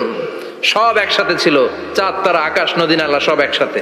তারপরে একটা বিকট বিস্ফোরণের মধ্য দিয়ে পৃথিবী হয়েছে, এ চাঁদ হয়েছে, চন্দ্র হয়েছে, সূর্য হয়েছে, মহাবিশ্বের সবকিছু এই মহাবিস্ফোরণের মধ্য দিয়ে হয়েছে। চিৎকার করে পড়েন আল্লাহু আকবার। এই যে ছোট্ট পৃথিবীতে আমরা বসে আছি, এই পৃথিবীর চেয়ে সূর্য 13 লক্ষ গুণ বড়। চিল্লায় পড়েন আল্লাহু আকবার। এটা কি বাড়ির কাছের কথা? 13 লক্ষ গুণ বড়। কল্পনা করা যায়? তার মানে কি সূর্যই সবচেয়ে বড়? না, সূর্যের চেয়ে অনেক বড় বড় তারা আছে। ব্যাটেলজিউস নামে একটা তারা আছে মহাকাশে, যেটা যে সূর্য পৃথিবীর চেয়ে 13 লক্ষ গুণ বড়। এই ব্যাটেলজিউস তারা সূর্যের চেয়ে 33 কোটি গুণ বড়। এই ব্যাটেলজিউস তারাটাই কি সবচেয়ে বড়? না, এর চেয়েও কত বড় তারা যা আছে কোনো হিসাব নাই। এরকম বিশাল বিশাল তারা ঘুরতে ঘুরতে মাওয়াকিউন নুজুম, ব্ল্যাক হোল নামে একটা রেঞ্জ আছে। এই রেঞ্জের মধ্যে যদি ঢুকে যায়, ছোট্ট বাচ্চার মুখে চকলেট দিলে বাচ্চা যেমনি চকলেট চুষে খেয়ে ফেলে, এই বিশাল বিশাল তারাগুলো ব্ল্যাক হোলের মধ্যে ঢুকলে এক মুহূর্তের মধ্যে নিঃশেষ হয়ে যায়। চিল্লায় পড়েন আল্লাহু আকবার। এজন্য আল্লাহ বললেন, ফালা উকসিমু বিমাওয়াকিউন নুজুম, এই তারকা নিঃশেষ হওয়ার যে জায়গাটা, এই জায়গার কসম আমি কোরআনের মধ্যে খেলাম।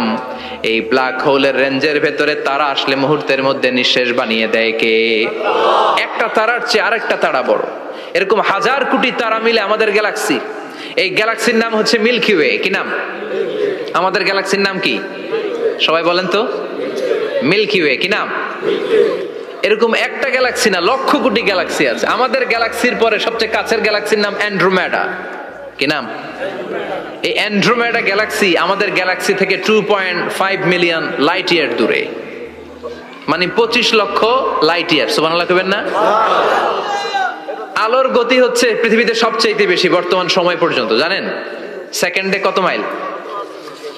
1,86,000 মাইল। 1 সেকেন্ডে আলো ছুটে 1,86,000 মাইল ব্যাগে। এত ব্যাগের কোন প্লেন বা রকেট নিয়ে যদি আপনি আমাদের গ্যালাক্সি থেকে মিল্কি ওয়ে থেকে অ্যান্ড্রোমেডাতে যেতে চান, তাহলে আপনার 25 লক্ষ বছর লেগে যাবে। সুবহানাল্লাহ বাড়িতে যায় বললেন।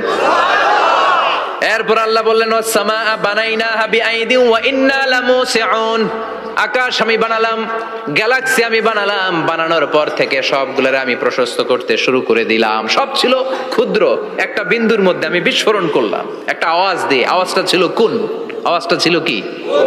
জোরে কোন, আবার কোন, কুন ফায়া। ইন্নামা আমরুহু ইযা আরাদা শাইআন আন ইয়াকুলা লাহু কুন ফায়াকুন। আল্লাহ যখন কিছু করতে চান শুধু বলেন কুন, শুধু বলেন বি। কুন মানে বি, ইট ওয়াজ, এটা হয়ে যায়। হাও বলতে দেরি। এই মহাবিস্ফোরণের নেপথ্যে যে শব্দটা ছিল সেটা ছিল কুন। সেটা ছিল কি? আল্লাহ কুন বলতে দেরি, মুহূর্তের মধ্যে বিগ ব্যাং, বিশাল এক্সপ্লোশন, তারপর থেকে মহাবিশ্ব ছড়াচ্ছে। আল্লাহ বলছেন এই কোরআনের ভেতরে বলে দিয়েছেন ওয়া ইন্না লামুসিউন, আমি এই মহাবিশ্বকে, এই গোটা ইউনিভার্সকে আমি প্রতিনিয়ত সম্প্রসারিত করছি। প্রতিনিয়ত এটা বড় হচ্ছে, সম্প্রসারিত হচ্ছে। চিল্লায় বলেন আল্লাহু আকবার। আজ থেকে মাত্র 20 বছর আগে এটা তারা আবিষ্কার করেছে। এটা কোন সাল? 2020 বছর পেছনে গেলে কত? 1998, তাই না? এই 1998 সালে তারা আবিষ্কার করেছে সুপারনোভা কসমোলজি প্রজেক্ট। এই সুপারনোভা কসমোলজি প্রজেক্টে তারা এই সিদ্ধান্তে এসেছে যে মহাবিশ্ব কোন নামক এক বিস্ফোরণের পর থেকে যে সম্প্রসারিত হচ্ছে, আজ পর্যন্ত এটা শুধু বাড়ছে আর বাড়ছে, অ্যাক্সেলারেটিং হচ্ছে, এক্সপান্ডিং হচ্ছে, এটা কমছে না। কিয়ামত পর্যন্ত এটা বাড়তেই থাকবে। চিৎকার করে পড়েন আল্লাহু আকবার। এজন্য আল্লাহ বললেন ইয়াসিন ওয়াল কোরআনিল হাকিম, বিজ্ঞানময় প্রজ্ঞাময় কোরআনের শপথ। এই কোরআনের ভেতরে আমি কসমোলজির কথা বলেছি, অ্যাস্ট্রোলজির কথা বলেছি, জিওলজির কথা বলেছি, ফিজিক্সের কথাও বলেছি। সুবহানাল্লাহ। ফিজিক্স মানে কি? পদার্থ। পদার্থের সবচেয়ে বড় উপাদান হচ্ছে লোহা। লোহার কথা কিন্তু কোরআনে নাই। আছে? কই আছে? হ্যাঁ, সূরাতুল হাদিদ, লোহার নামে একটা সূরাই দিয়েছে আল্লাহ কোরআনে। সুবহানাল্লাহ পড়বেন না? সূরার নাম সূরাতুল হাদিদ। সূরার নাম কি? চিল্লায় বলেন সূরার নাম সূরাতুল হাদিদ। হাদিদ মানে লোহা। আল্লাহ বললেন ওয়া আনজালনাল হাদিদা ফীহি বা'সুন শাদীদ।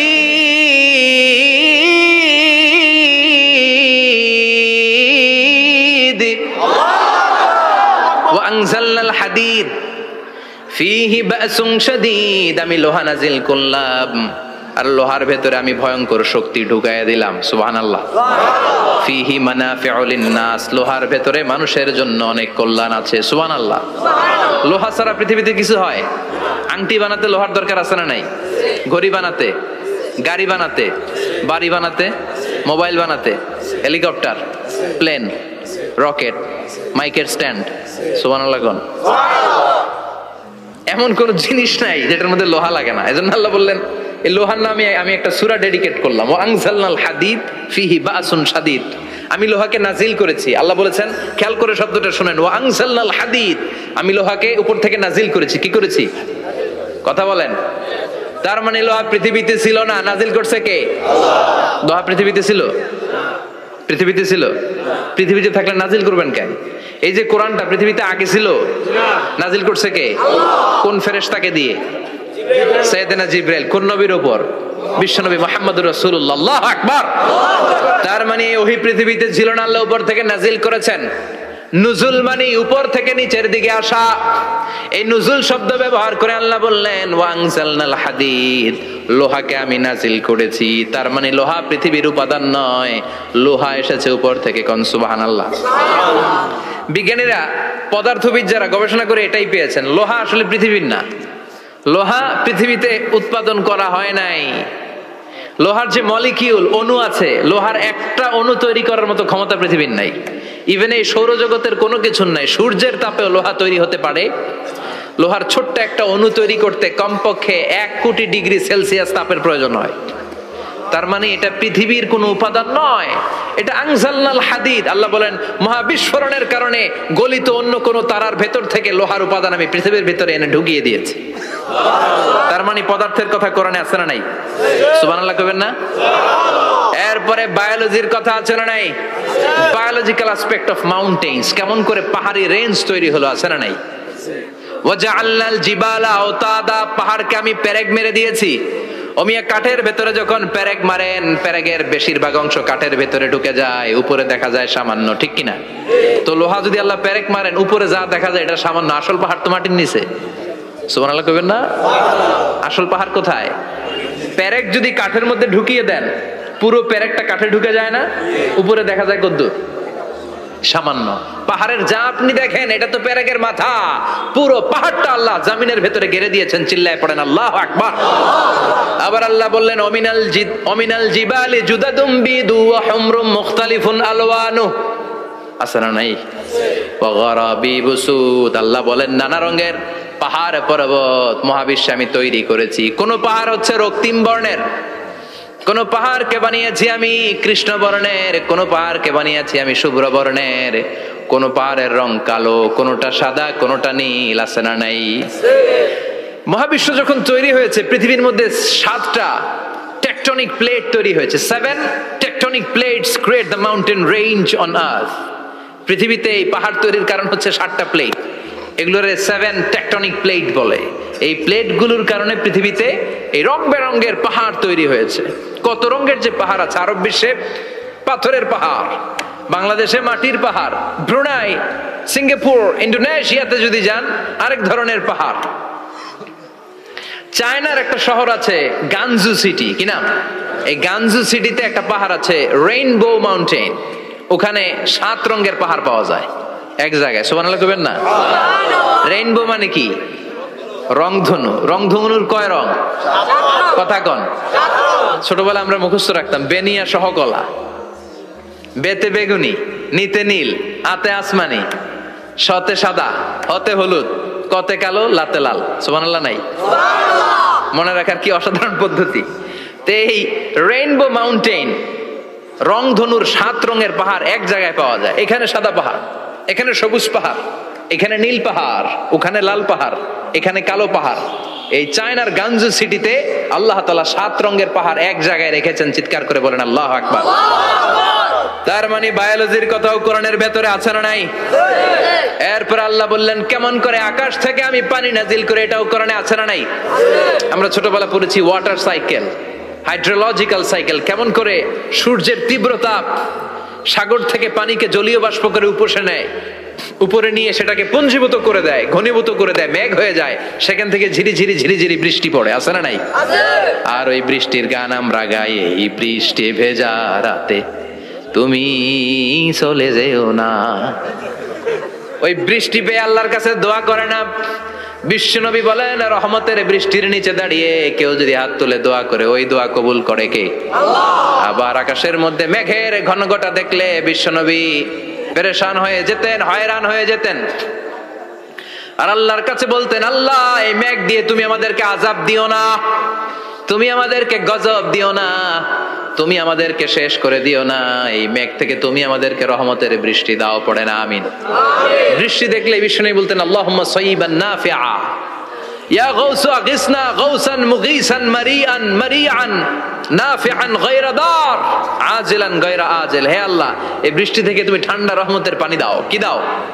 আল্লাহ মেঘ দে পানি দে ছায়া দে রে তুহু, আল্লাহ মেঘ দে, পড়েন পড়েন, আল্লাহ মেঘ দে পানি দে ছায়া দে রে তুহু, আল্লাহ মেঘ দে। এই ওয়াটার সাইকেলের কথা আল্লাহ বলেছেন।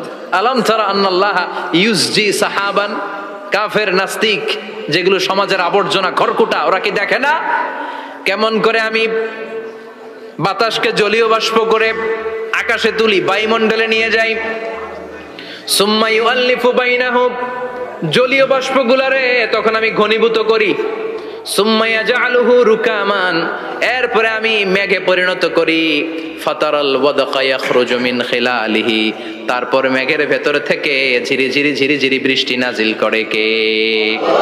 আবার আল্লাহ বললেন পানি থেকে আমি পৃথিবীর সব প্রাণগুলারে বানালাম। ওয়াজআলনা মিনাল মাই কুল্লা শাইইন হাইয়া ফালা ইয়াকিলুন, পানির ভেতর থেকে সব প্রাণের উৎপত্তি পৃথিবীর মধ্যে ঘটিয়ে দিয়েছে কে? বিজ্ঞানীরা স্বীকার করেছে পৃথিবীতে যত প্রাণ পাওয়া যায়, যত প্রাণের ব্লুপ্রিন্ট পাওয়া যায় সব এসেছে পানি থেকে। চিৎকার করে বলেন কোত্থেকে? পানি নাই তো প্রাণ নাই, পানিও আছে প্রাণও আছে। কোন সুবহানাল্লাহ। বিজ্ঞানীদের ধারণা, তারা ধারণা করে বলেছে পৃথিবীর প্রথম প্রাণের নাম হচ্ছে অ্যামিবা। কি নাম? ওরা বলেছে এটা এককোষী জীব। It's a very small unicellular organism found ever in the world.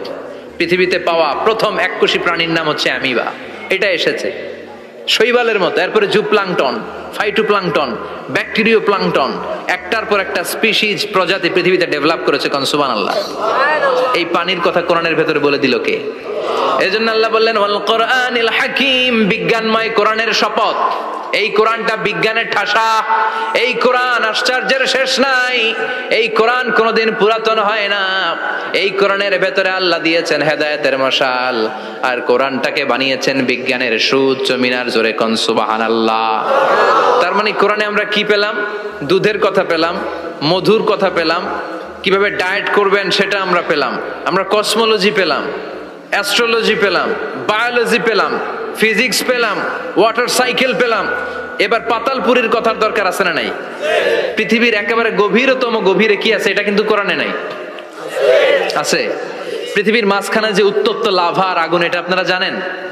পৃথিবীর উপর দিয়ে আমরা ঠান্ডা পৃথিবীতে ঘুরে বেড়াই, কিন্তু এর ভিতরে কিন্তু আগুন, লাভা। আল্লাহ কোরআনের মধ্যে ফুটন্ত টকবগে সাগরের কসম খেয়েছেন। আল্লাহ বলেছেন ওয়াল বাহরিল মাসজুর,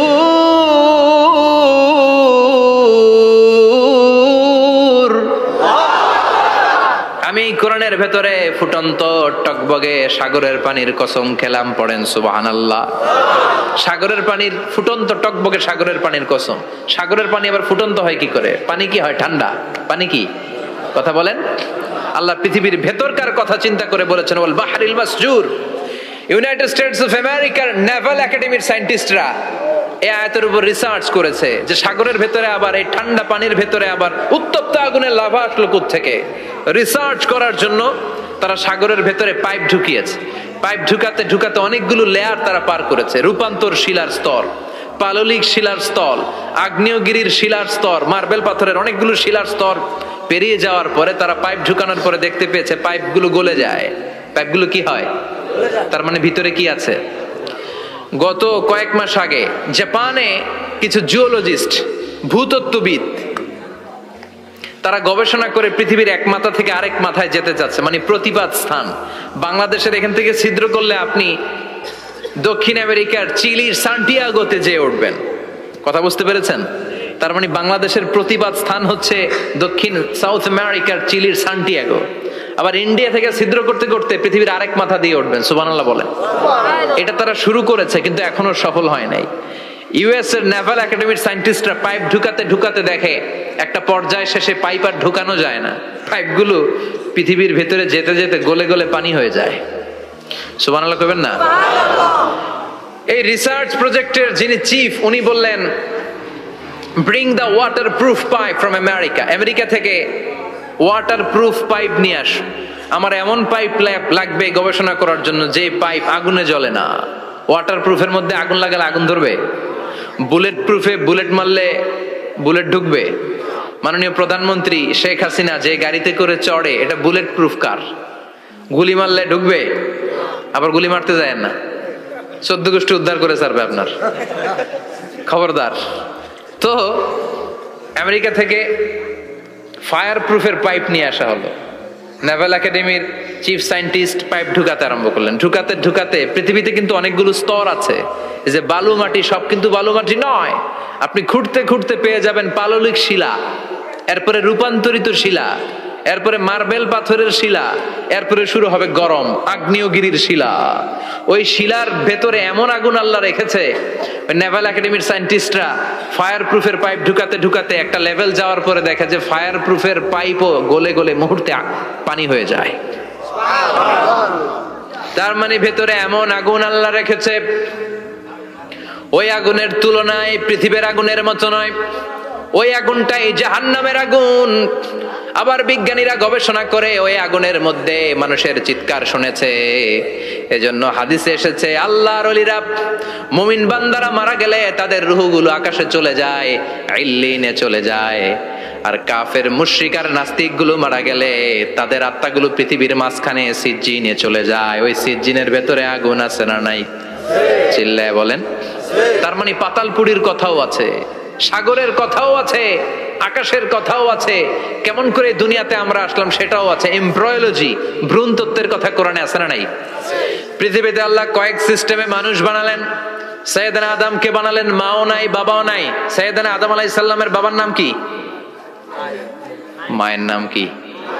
মাও নাই বাবাও নাই।